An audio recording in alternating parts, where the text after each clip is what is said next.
সকাল সকাল রোদে রান্না করতে দেখি এত ভালো লাগছে কী বলে মন্দির ঠাকুর বলে বলছে তুমি ইয়েটা করো জলখাবার জন্য একটু আলু ভাজা করে দাও আর তোমাকে আজকে ভাত রান্না করতে হয় না। আমি যে কেন? বলছে আজকে আমি বাড়িতে আছি, আমি নিজে নিজে করবো। আমার ভালোই হলো, শুধু আলু ভাজাটা করে দেওয়া হচ্ছে। তো প্রত্যেকদিনই তো রান্না করি, একদিন নয় এখানে একটু রেস্ট করি, তাই না? রেস্ট আর কোথায়, এখানে ছুটি ছুটি মন্দির যেতে হবে এসে। আর ছেলেদের তো তোমরা জানো, ছেলেদের কাজ টুকটুক টুকটুক।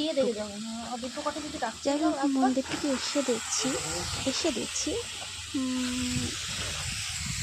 ভাত তরকারিটা না নুন হয়নি। আর এদিকে চাল, এগুলো হচ্ছে দুয়ারে সরকারের চালগুলো নিয়ে যাবে দিয়ে আসতে। আর এই বাবা, আমি তো এটা এডিট করতে করতে মনে পড়ে গেল, এই মা চালের আটার পয়সাটা তোমাকে দেয়নি।